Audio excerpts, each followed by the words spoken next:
안녕하세요. 저는 딸 셋의 아들 하나를 키워온 60대 엄마입니다. 내 아이를 키워오면서 별별 일 다 겪어왔는데 최근에 겪은 일을 생각해보면 세 발이 피었구나 싶네요.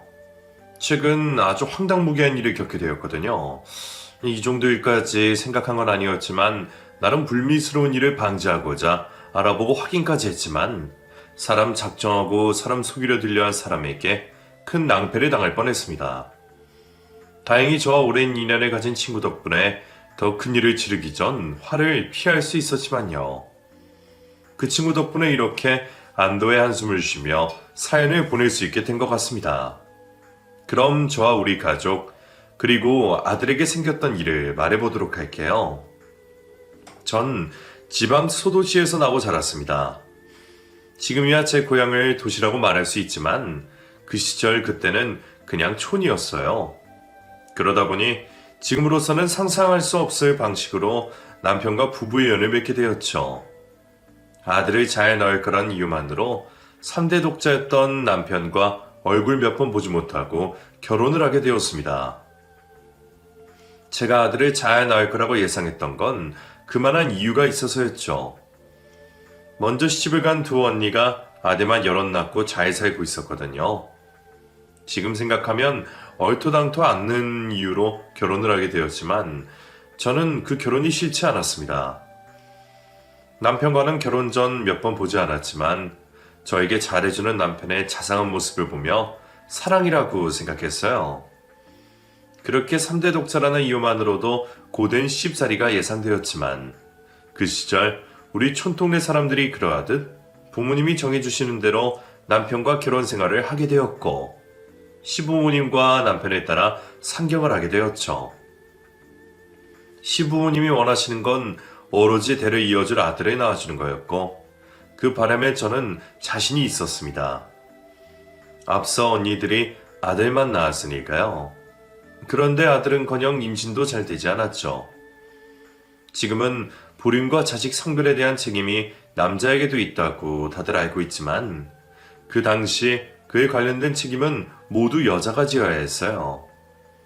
다행히 시부모님께서 인내심을 가지고 기다려주셨지만 그래도 제 입장에서는 매일 가시방석에 앉아있는 것 같았죠. 다행히 결혼하고 2년이 넘기 전 아이를 가질 수 있었고 시부모님의 보살핌을 받으며 무사히 출산을 할 수 있었습니다. 그런데 나온 아이가 딸이었어요. 저야 딸아이를 낳고 온 세상이 아름다워 보일 정도로 좋았지만 시댁에서 저를 보는 눈빛은 싸늘하게 변했습니다. 이후 2번의 임신을 더하게 되었지만 2번 모두 다 딸들이었죠. 둘째 딸을 낳은 이후로는 시댁에서 대역죄인이 되었고 괜히 시집와 박씨집안 대회를 끊는다며 저를 미워하시기 시작하셨어요. 시부모님 눈치를 보며 조심히 생활하는데도 불구하고 항상 저를 향해 욕들이 날라왔습니다. 다 제 잘못이라고 생각했고 시부모님과 남편에게 미안하기만 했죠. 딸들도 시부모님께 이유 없는 미움을 받게 되면서 꼭 아들을 가져야겠다는 마음을 품었습니다. 그런데 제 마음이 하늘에 닿았지 4번의 임신 만에 박씨 집안 대를 이어주는 아들을 얻게 되었죠. 아들 준영이는 낳고선 시부모님께서 저와 딸들에게 하시던 욕과 손가락질에 벗어날 수 있었고 이 집의 대를 이어준 장한 며느리로 대접을 받을 수 있었어요.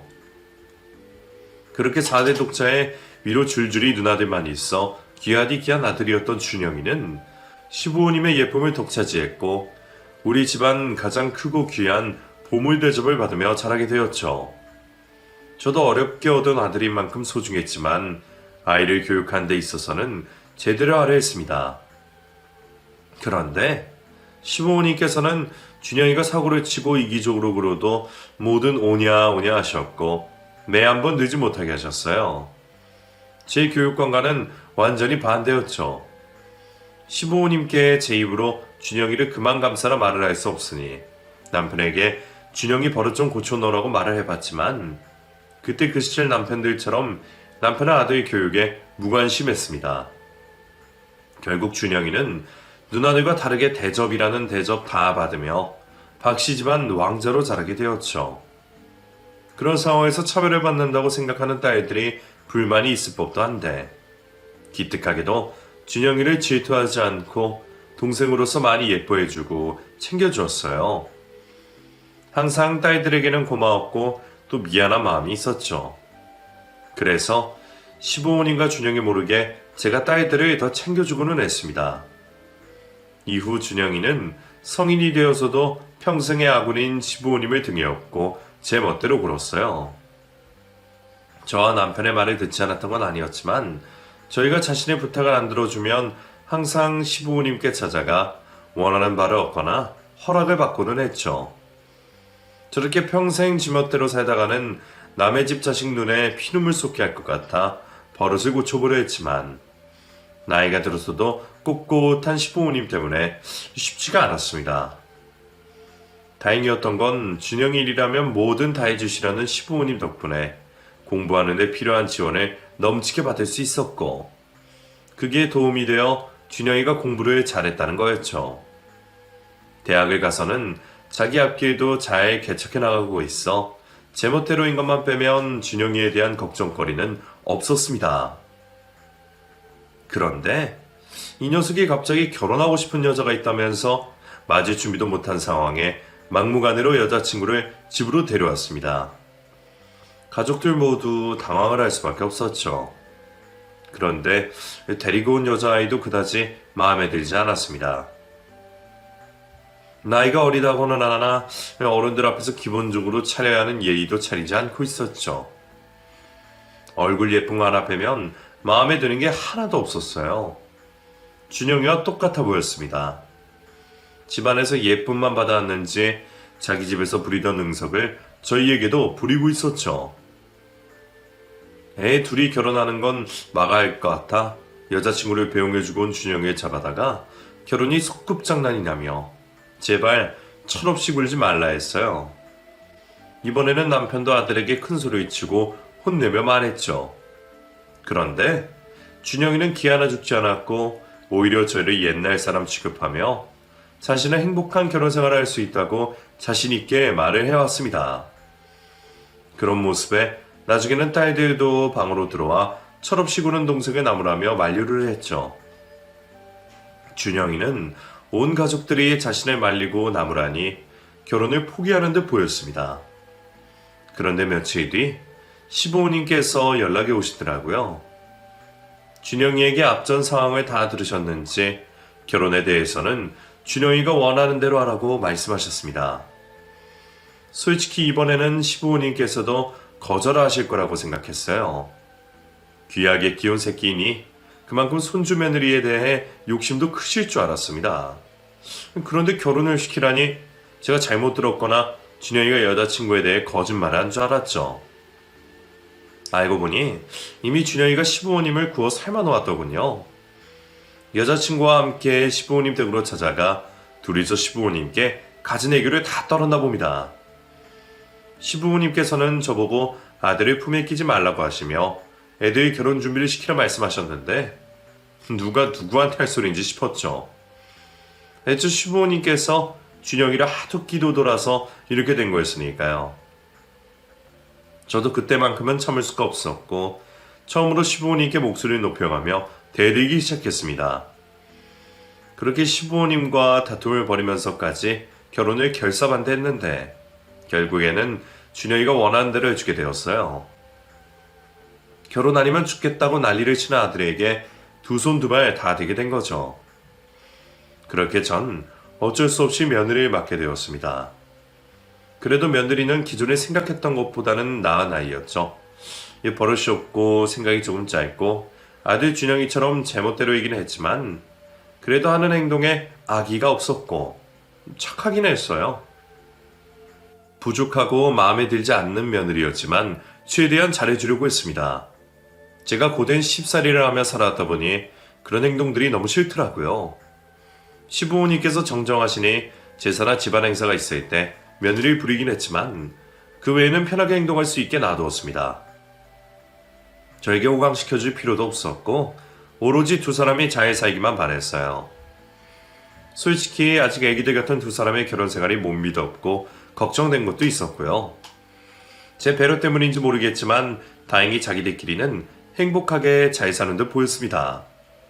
손주도 저희에게 안겨주는 걸 보니 이제 자신들도 부모로서 책임감을 가지고 좀 어른스러워지겠다 싶었죠.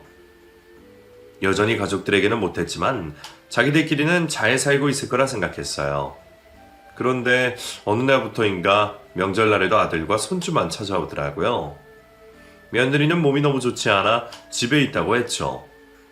찾아오지는 않았지만 직접 전화를 걸어 죄송하다는 말을 전했던 아이였는데 어느 시점 이후로는 전화도 오지 않았습니다.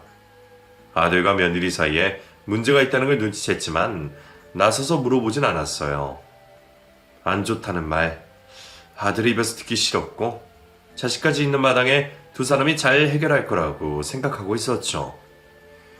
그러던 사이 시부모님께서 한날 한시에 돌아가시게 되었는데 며느리가 장례식장에 찾아오지 않았습니다. 그때 저도 예감을 하게 되었죠. 얼마 안 있어 준영이가 찾아와 며느리와 이혼을 하게 되었다며 통보를 해왔습니다. 며느리가 외도를 하다 준영이에게 걸렸다고 했죠. 그래도 이혼을 고민하고 있다면 부모랑 상의 한번 할 줄 알았는데 자식까지 있는 것들이 이렇게 쉽게 갈라서는 게 제 입장에서는 이해가 되지 않았어요. 그러면서 아들은 애를 봐줄 곳이 없다며 저희 부부에게 봐달라고 말을 했죠. 자식만 아니면 당장 밖으로 쫓아내보냈을 텐데 미우나 고우나 그놈의 자식이다 보니 부탁을 들어주게 되었습니다. 그리고 손주는 무슨 잘못이 있겠어요. 다 부모 잘못 만나 탓이지. 그렇게 저와 남편이 손주를 돌보게 되었죠.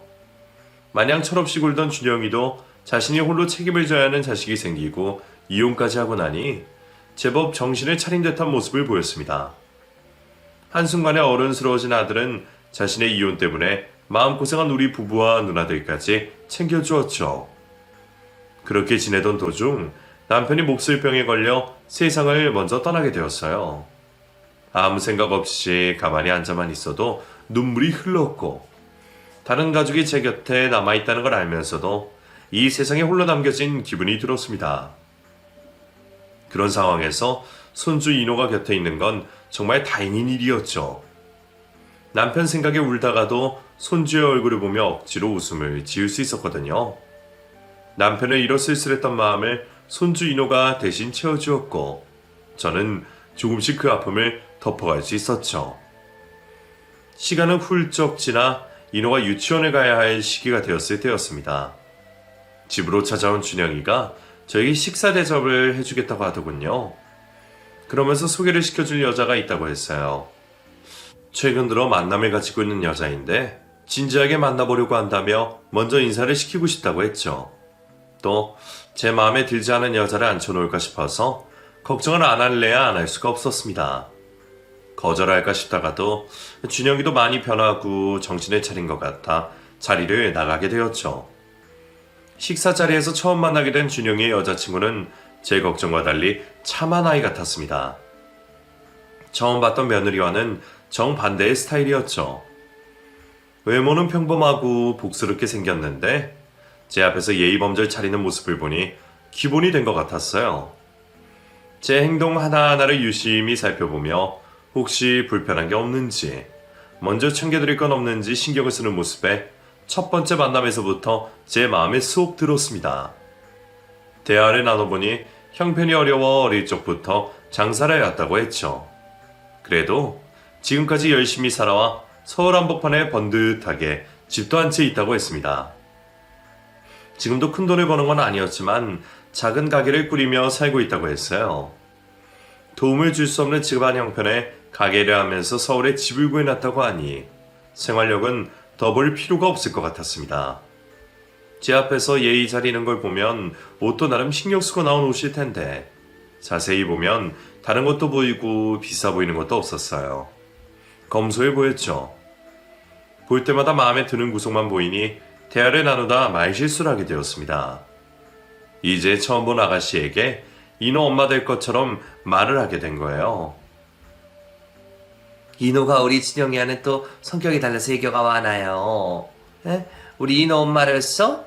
키우다 보면 재미가 쏠쏠할 거예요. 아유, 내가 말 실수를 했네. 내가 부담 주려고 했던 게 아니고 신이 와서 말을 하다 보니 말이 잘못 나왔어. 미안해요. 아니에요, 어머님. 저도 인호 제 아들처럼 생각하고 있어요. 첫 만남에 이런 말씀 드리는 게 실례가 아닐까 싶어 못하고 있었는데 저 준영 씨와 더 깊은 관계도 생각하고 있고 인호도 제 친자식으로 생각하고 있어요. 그래요? 그래도 우리 준영이처럼 한번 갔다 온 처지도 아니고 내 자식도 아닌 아이를 품는 게 쉽지 않을 텐데 어떤 걱정 가지고 계신지 알 것 같은데 걱정하지 마세요. 저 준영 씨에 대해 모든 걸 알았고 그 전부를 받아들이고 이해할 만큼 준영 씨 사랑하고 있어요. 그래서 인우에게 좋은 엄마가 되어줄 거고 어머님께 좋은 며느리가 될게요. 제가 앞으로 정말 잘할게요, 어머님. 그러니 저 예쁘게 봐주세요. 말도 예쁘게 하는 지연이의 말을 들으니 주책스럽게 눈에서 눈물이 나왔습니다. 준용이 이혼 후 항상 마음이 좋지 않았는데 제 걱정을 지연이가 해결해 주는 것 같았죠. 그날 이후 지연이는 저를 시어머니 모시듯 알뜰살뜰히 챙겨주었어요.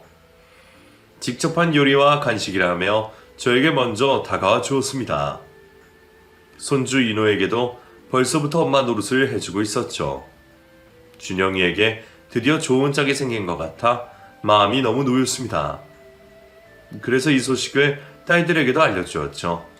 그런데 딸들 모두 예비 며느리의 존재를 알게 되자 제 눈을 못 믿겠다며 자신들이 직접 검증을 하겠다고 하는 거예요. 엄마, 그걸 왜 이제 말해? 그 여자가 인호에게 엄마 노릇하기 전에 우리한테 말을 해야지. 너희들이 확인하고 말고 그런 거 할 거 없어. 좋은 아이야. 생각도 행동가짐도 뭐 하나 빠질 것 없어. 오히려 우리 준영이가 모자랐지. 괜히 좋다는 사람들 뜯어놓으려 하지 말고 가만히 있어. 그러다 또 예전 그 꼴 나면 어떻게 하려고. 그때도 준영이만 힘들었어? 우리 가족 다 그 일 때문에 얼마나 신경 썼는데. 이번에는 인호도 상처받을 거 아니야. 엄만 가만히 있어. 우리가 만나서 올케로 받아들여도 되는지 아닌지 직접 확인해 볼 테니. 너희는 좀 가만히 있으래도 네 남편들, 네 자식들이나 신경 써. 그러다 두 사람 틀어지면 너희가 책임질 거야? 제가 하지 말라고 말려봤지만 결국 딸들은 지연이를 불러냈습니다. 그리고 한참 뒤에나 집으로 들어왔죠. 집으로 돌아온 딸들을 보며 무슨 트집을 잡고 결혼을 반대하려나 싶었는데 지연이를 만나고 온 딸들이 전혀 생각 외의 말을 꺼냈어요. 지연이가 너무 마음에 든다는 거였죠. 다들 입을 모아 칭찬하는 모습에 제 눈이 틀리지 않았다는 걸 알았습니다. 깐깐한 딸들의 눈에도 합격 도장을 받은 지연이를 더 이상 우리 가족으로 받아들이지 않을 이유가 없었죠. 얼마 후 준영이와 지연이는 결혼식을 올렸고 우리는 새로운 가족을 받아들이게 되었습니다. 아들의 결혼식을 마치고 난 후 수많은 지인들의 축하 전화를 받고 있었어요. 수많은 축하 전화 중에는 제 30년 지기의 친구도 있었습니다. 그 친구는 남들과 다른 직업을 가지고 있었어요. 흔히들 무당이라고 말하는 직업을 가지고 있는 친구였죠. 애들 친구 엄마로서 먼저 알게 되어 사이라 편견 없이 친구로 인연을 맺을 수 있었어요. 서로에게 좋은 친구가 되고 싶었기에 그 친구는 저에게 전복이나 예언을 하지 않았고 저도 그런 것들을 먼저 바라지 않았죠. 그래서 그 친구에게 걸려온 전화도 단순한 아들의 결혼 축하 전화라고 생각했습니다. 영자야, 내가 정신이 없어서 그날 널 챙기지도 못했다. 밥은 뭐 맛있게 먹고 갔니? 그게 중요한 게 아니고 우선 그 준영이 쳐대는 사람 태어난 연월씨 좀 불러봐라. 새삼스럽게 우리 사이에 무슨 사주를 봐주려고 하니. 됐어. 그런 걸로 괜히 우리 사이만 나빠지겠다. 그냥 좀 부르라면 불러봐. 원래 짜증 한번 내지 않던 친구였는데 전화를 받자마자 고압적인 태도로 나왔습니다. 얼떨결에 친구가 불러달라는 며느리의 출생연도와 생일을 말해주게 되었죠. 어떻게? 너랑 준영이는 별 문제 없니?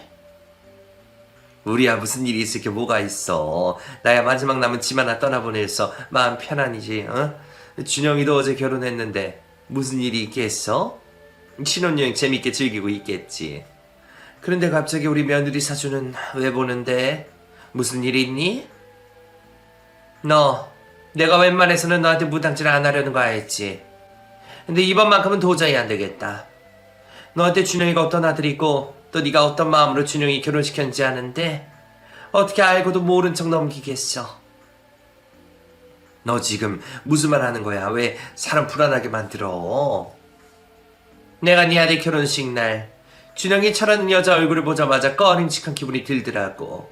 그런데 그 불길한 기운이 시간이 지나도 가시질 않는 거야. 그래서 돌아와가지고 신점을 봤지. 근데 우리 장모님께서 계속 안 된다고 하시는 거야. 그냥 무조건 말리셔. 그래서 내가 사주를 확인해보려 했지. 준영이 저 사주를 모르니까. 내가 알고 있는 너랑 준영이 사주를 봤는데 애기 껴있어. 너희 두 사람이 비슷한 시기 아주 큰 게. 그래서 내가 방금 준영이 저 생년월일로 사주를 본 거야. 근데 확실해. 네 며느리가 네 아들은 물론이고 너도 불태우는 사주라고. 바로 어제 결혼한 아내를 보고 악담을 할 게 따로 있지. 너무 심하다 싶었습니다. 사주나 신점을 잊지 않는 저로서는 친구가 해주는 말이 깽판을 치는 걸로밖에 느껴지지 않았어요. 솔직히 무당인 친구와 지금까지 가까운 사이로 지내올 수 있었던 건 서로를 존중하고 배려했기 때문입니다. 저 개인적으로 무속신앙을 믿지 않으면서도 친구에게 단 한 번도 그 분야에 대해 깎아내린 적이 없었고, 친구 또한 저에게 선을 넘어 간섭을 하지 않았으니 지켜올 수 있던 관계였죠. 그러다 보니 그때 친구가 저에게 한 말이 좋게 들릴 수가 없었습니다. 저도 솔직한 제 감정을 그대로 말하게 되었죠. 영자야, 너 지금 무슨 소리 하는 거니? 누가 누굴 불태운다고 하는 거야? 넌 이 직업이 사람들한테 그런 말 하는 거라고 하지만 나한테까지 그런 막말하고 불안감 조성하면 안 되지. 이 세상 모든 일이 네가 전문대로 되는 거니? 그건 아닐 거 아니야. 나 종교가 없지만 그렇다고 무속신앙까지 믿고 그러진 않아. 너도 알잖아. 그리고 내 눈으로 우리 며느리 어떤 아이인지 확인해 봤어. 우리 준영이가 하도 칠칠 맞게 살아와서 불안한 마음에 며느리 될 아이를 자세히 지켜봤다고. 나만 오케이 한 줄 아니? 우리 딸들도 지 동생 걱정된다고 얼마나 극성으로 세아가 검증을 했는데 우리도 확인해 볼 거 다 확인하고 두 사람 결혼시킨 거야. 너도 나한테 애정이 없으면 이런 말 안 했겠지. 근데 영자야, 네가 걱정할 일 없을 거야. 그리고 네가 걔를 잘못 본 거고. 지수가, 내 말 무당이 하나 헛소리라고 생각하지 말고 준영이 저 뒷조사 좀 해봐. 분명히 뭐가 있어. 가만히 두고 보고 있다간 네 아들 죽이고 너도 죽는다고. 몇 번이고 신점을 보고 사주를 봐도 네 며느리 이 집에 득될 거 하나 없어. 빨리 갈라놔. 영자야, 내가 그만하라고 했지. 너 정말 못됐다. 친구 아들 늦게나마 세장가 가면 축하를 해줘야지. 어떻게 사람 죽는다는 악담까지 하니. 그만하자. 나도 너랑 통화할 기분이 아니다. 우리 시간 좀 지나서 나중에 통화하자. 아무리 친구라고 하지만 선을 넘어도 한참을 넘은 듯 했습니다. 저도 친구에게 화를 내며 그 전화를 끊게 되었죠. 그리고 그 친구와는 꽤나 길게 연락을 하지 않겠다고 다짐을 했습니다. 그 정도로 기분이 좋지 않았어요. 그런데 친구가 한 말 때문인지 며칠이 지나도록 머릿속에서 불안한 생각이 떠나질 않았습니다. 그런 이유에서 괜한 소리를 한 친구에 대한 원망만 커져가고 있었죠.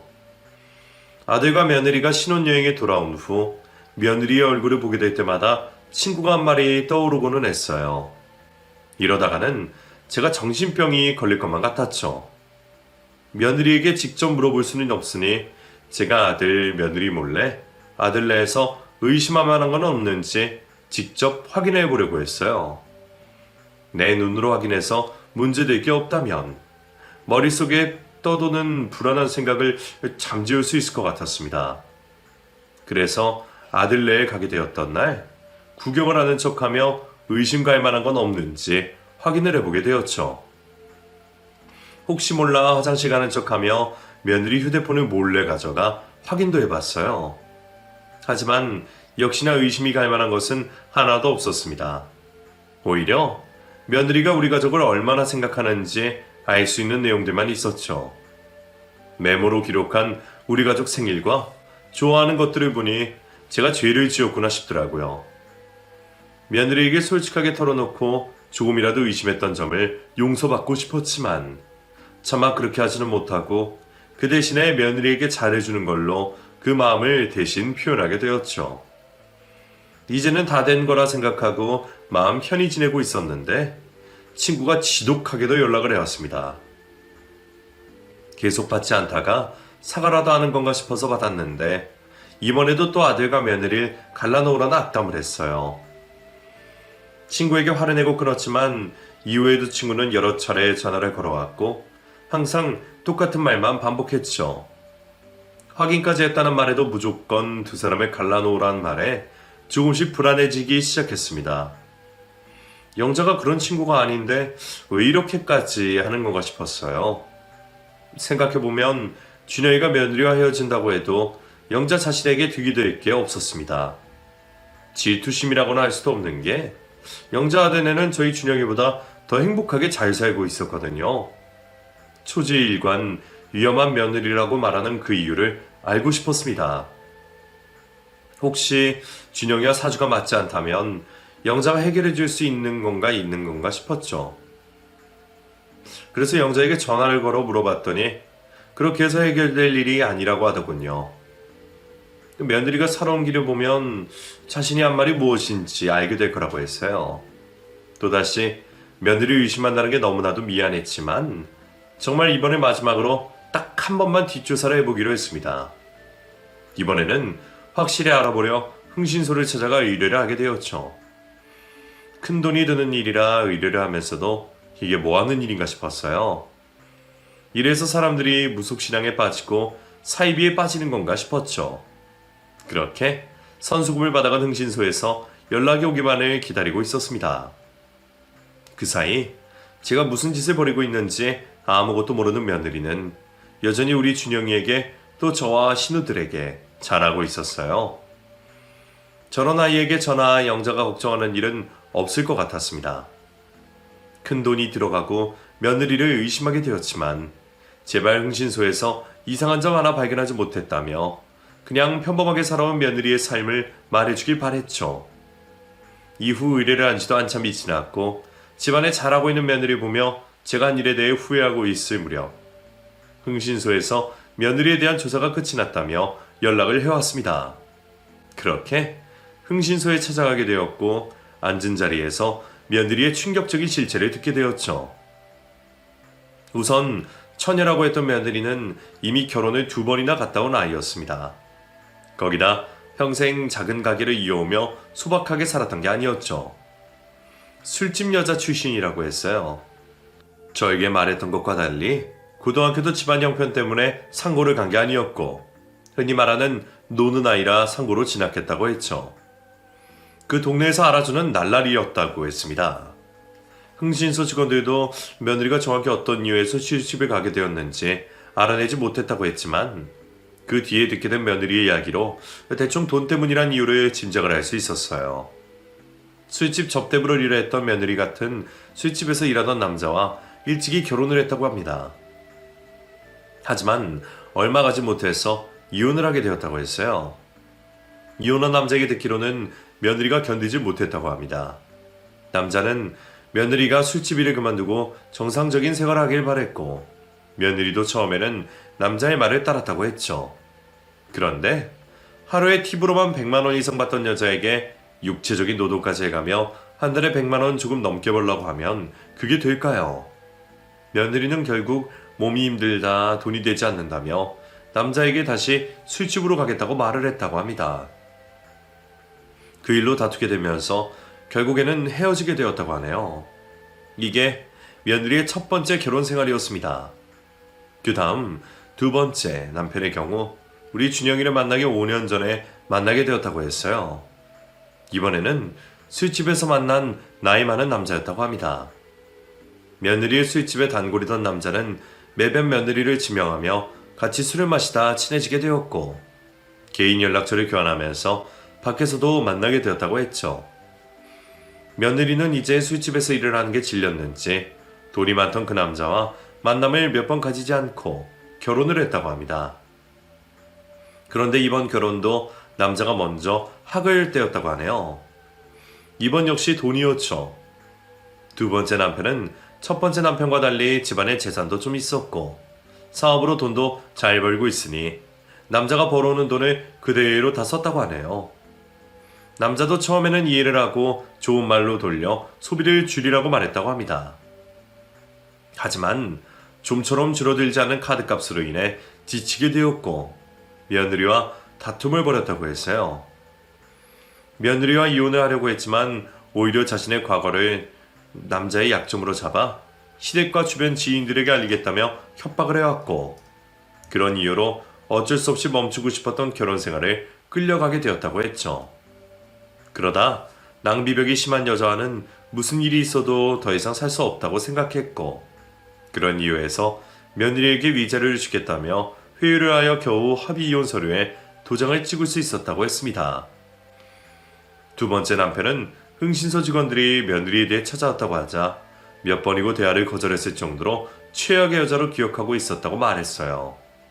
그렇게 두 번째 남편에게 받은 합의금으로 작은 가게를 시작하게 된 거였고 자수성가한 것처럼 집을 구해 우리를 속였던 거였죠.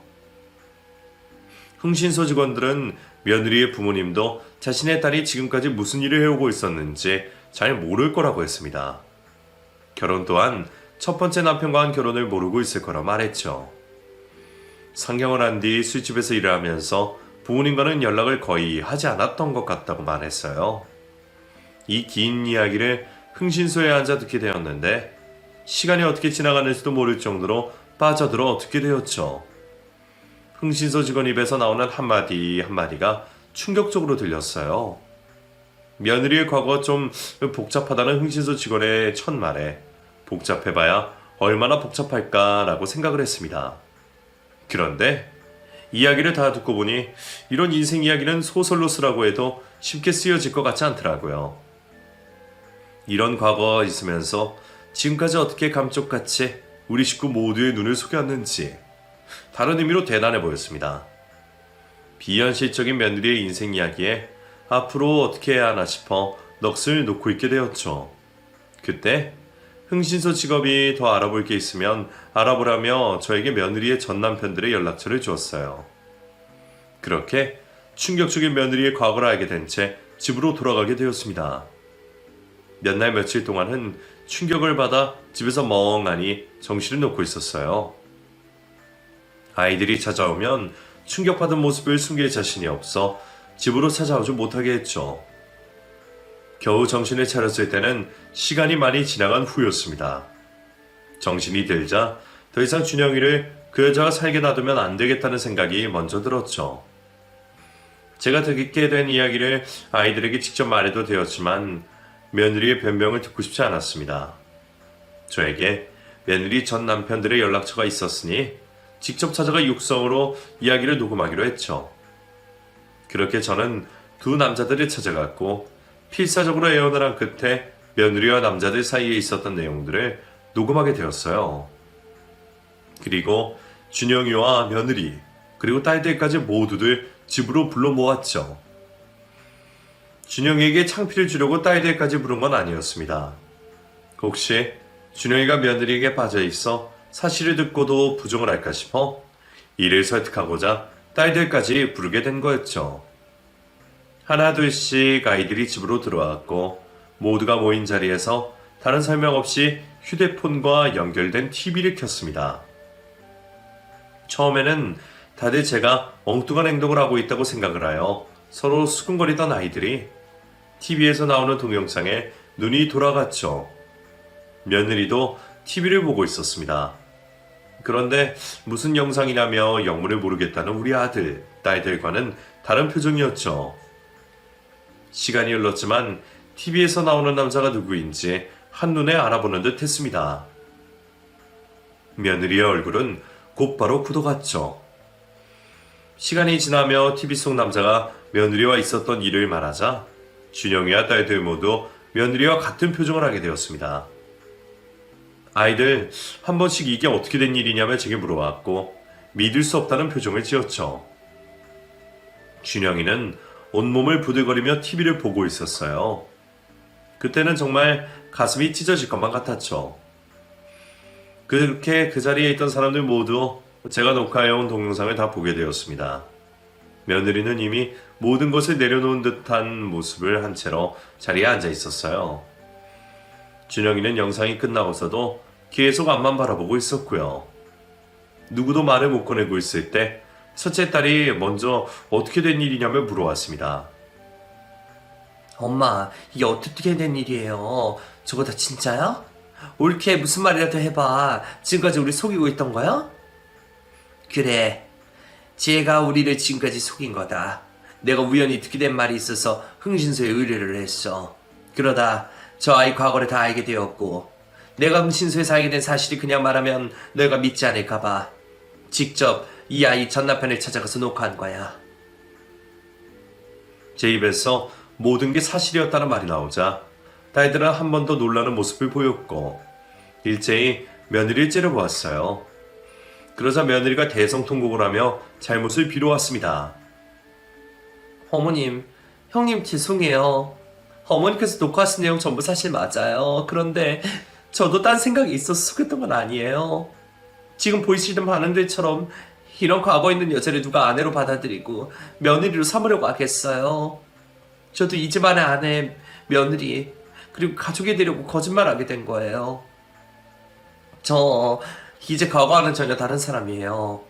준영 씨 만나게 되면서 새로운 사람으로 태어났다고요.